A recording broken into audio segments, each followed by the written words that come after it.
So, the last 7 days have been very, very difficult for me, emotionally, mentally, and physically. One of the things that was particularly traumatic in this experience was that I wanted to train. So I did. But here's the kicker. Even though I trained, I noticed that I wasn't getting better. This wasn't because I wasn't training enough. This wasn't because I wasn't eating the right foods and stuff like that. Those are normal things. But it was something a little bit more fundamental. And you can probably tell from my breathing what I mean. Now, this is when training becomes a bit of a problem. So right now, as I'm training, I'm feeling a bit ill.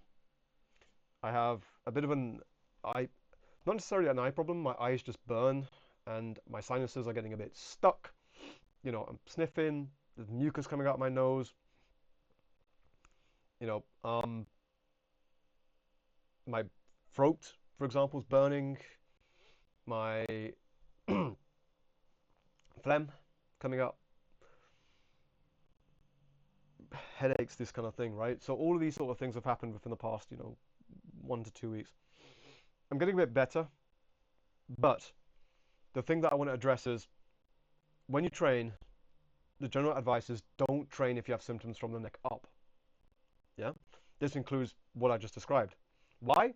Because it's indicating a viral infection. This could be things like COVID, a common cold, it could be something of that nature. Basically, anything that you see or you feel within the body which is from the neck up. So I went in with a naivete of training because I thought, well, you know, I'm going to be okay. Like, I'm training, the body's going to get stronger. If it's underneath all the stress, you know, get that bit of dopamine in by going in for training, right? Because I haven't trained in a long time. So I thought, well, okay, if I go in for training, I should be okay. That is naivety. That is ignorance. Now, sometimes that's bliss, but in this case, it wasn't. Why? Because think about it this way. Your body's already fighting off an infection. So what does that mean? It means elevated heart rate. Why? Because it's fighting off the infection, right? The release of white blood cells into the bloodstream. There's also elevated temperature. Temperature is particularly important. Why is temperature important? Because in the event of fighting off an infection, it is one of the body's defenses, right? So with all this happening, you're feeling a bit weaker because the body's, fighting off the infection. So when we're training, one of the things that we're doing is we're introducing another variable here. Now this variable is particularly dangerous. In fact, I want to make sure I get it right. So let me tell you what it is. And basically what it is called myocarditis. This is an inflammation of the myocardium, right, which is inside of the heart. So the heart muscle itself is becoming inflamed because of the strenuous activity that you're putting under it. So this is particularly useful even when you're doing HIIT and when you're doing strength training. So because you're pumping out all that blood, right, the blood is pumping inside of the heart, right? So I'm on the left side, so my heart's going to be right here. All that blood which is pumping, with that viral infection, what it means is that it's essentially using the blood as like a transport stream, right? You think about the blood as a transport stream, it's going throughout and pumping throughout the entire body. So it's pumping out through the entire body. Those white blood cells have to attack it. But as it's coming in, right, the thing is the virus be detected. So, the inflammatory signals are detected by the body, and as they're being sent through, they can infect the cardiac cells. So the cardiac cells are affiliated with the heart, right? So if they get into the heart, right, those cells can multiply.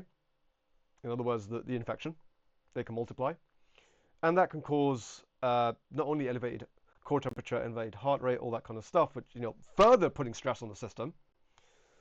It can cause complications because of that inflammation, and that can create scar tissue around the heart.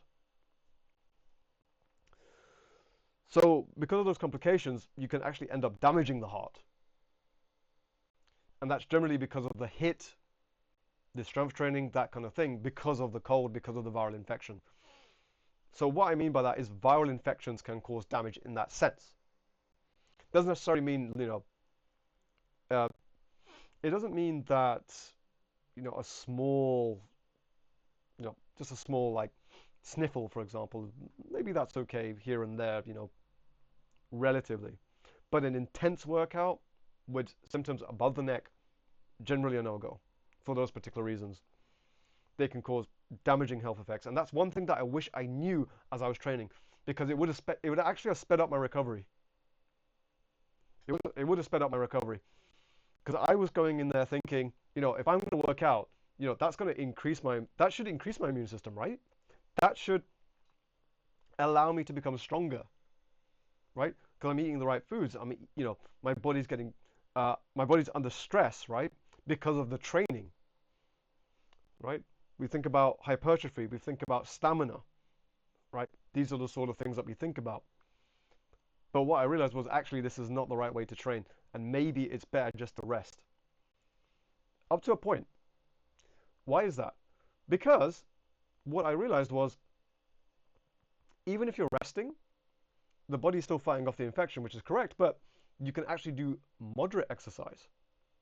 Not high level of intensity, but below that. So what do I mean by high level of intensity? So if you think about different zones, right, and you think about each zone as being, a percentage of the intensity of the workout, zone 5 would be the maximum level of intensity, right? 20% each zone. You're going to be working around the 40 to 50% mark max, perhaps even less. So we're looking around, zone 2, zone 3 level of exercise. So when that comes into play, we're still getting moderately active exercise. We're still being active, but we're not going in so hard that it's going to affect our heart, right? Because we don't want the heart to be pumping out so much blood in the system that it's becoming a HIIT workout, right? We want it to be in the area whereby, we are working out, but more like a walk, more like a brisk walk, not intense, is what I'm trying to say, right? So remembering that 220 minus your age, and then, halving that value is probably the maximum you want to go at that point, because, like I said, we're fighting off the infection at that point. And that will help us to become active, still kind of meet our goals, but it's still a very light exercise, lighter generally being better. So when we have all those factors, we're still helping our recovery, but we're not disrupting the recovery process by introducing additional stress that is unwarranted. So that's one thing that we can do. But the other thing that we can do as well, especially with things like the common cold, like I had, right? Honey and lemon, very great drink. Ibuprofen, also very, very good for recovery. When I took ibuprofen, it helped my recovery spectacularly well for this particular cold. For whatever reason, it just worked. I don't know why, but that's why. But it just did. Drinking plenty of water, great for recovery. Why? Because you get dehydrated. Like in my room at the moment, one of the things that is particularly annoying to me is that when we had the windows renovated, the air is not being trapped, and that means that there's a heat index which is associated to the materials, and that heat index had increased, right? Because the old windows didn't trap in the heat, so I'm not getting that much moisture inside of the room now, which is causing the air to become a bit stale, and that staleness is causing dryness and affecting my recovery. So one of the things that I can do is open up the windows, as well as introduce humidity into the room to prevent that dryness. So that's another thing that you can do in the event that you have a cold, and that will also help with your sinus infection, because that drains the sinuses and allows you then to breathe a bit better. And it was one of the things that the doctors recommended to me when I had a polyp in my nose, right? Polyp being like a little kind of spot in the nose, which can bleed. Now that can be caused by blood vessels in the nose, kind of becoming a bit clumped together and then breaking, and that can cause blood, that sort of thing. Generally, it comes about as a result of things like picking your nose, that sort of thing, right? Sometimes you get a bit of flakiness or a dryness, and then you want to take it out. Don't pick your nose. Just don't do that. Do the other thing instead. The steam bath is better. Yeah, so that's another thing you can do. We talked about drinking water. Talked about mild exercise. Diet as well. That's another thing that you can do. Making sure that the diet contains vitamins, minerals, for your recovery as well, right? Because the body's fighting off infection, so we've got to make sure that that's dialed in as well. Maybe I'm not so sure on the carbs bit. Healthy carbs, yes. Rice, brown rice probably. Brown rice is generally considered better because it's lower in the glycemic index, which means it produces less sugar. But again, fruits, vegetables, making sure that that's all dialed in is better, if anything. And yeah, sleep. Oh my good grief, sleep. So, one of the things I realized very, very quickly in terms of recovery, if you have a cold, sleep. Just sleep. Right? This is one of the things that threw me off as well. Why? Because I realized that when I slept, and I slept, if it's 8 or even 12 hours, it doesn't matter, just sleep. Because it affects the recovery. The body recovers in sleep. Right? It's even when you do your exercise, right? If you do strength training, you lift, you do your HIIT exercise, whatever you do, right? Allow the body time to recover through sleep. That's what happens during sleep anyway.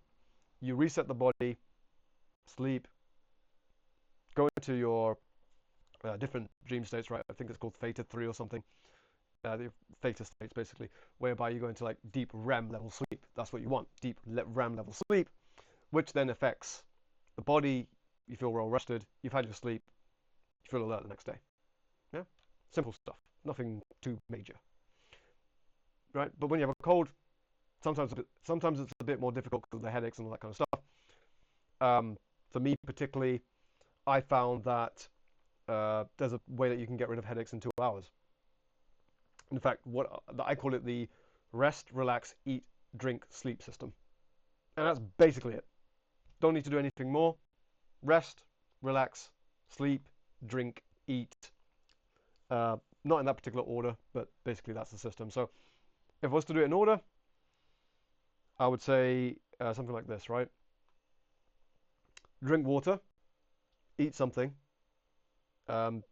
take a shower to loosen up the muscles and loosen up the sinuses. Yeah. Rest in the bed for a little bit. Try and see if you can go to sleep naturally. And then what that should do is that should get you into something called a REM sleep state. If you manage to achieve that, within 2 hours, your entire headache's gone, even if you have a migraine. So I hope that helps. So yeah, that's basically it. That's what I learned. That's what I came to as a conclusion for my health when having a cold, and I hope that helps, right? Don't exercise when you have any symptoms of the neck up. I would even argue as well from the neck down, but that's only if you have something like a chest infection. Yeah. Other than that, you're okay.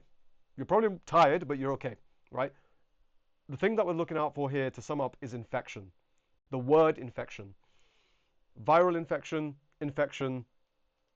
anything of that nature. That's when we want to be careful, and that's when we want to make sure that we're training safely. So I hope that helps. Any information, anything more that you want, like, share, subscribe, all that kind of stuff, comment. Let me share your thoughts. What do you do when you're in that kind of cycle of wanting to train but not being able to because of things like infections, colds, all that kind of thing? I'd love to hear your thoughts. And I'll see you again soon. Appreciate it.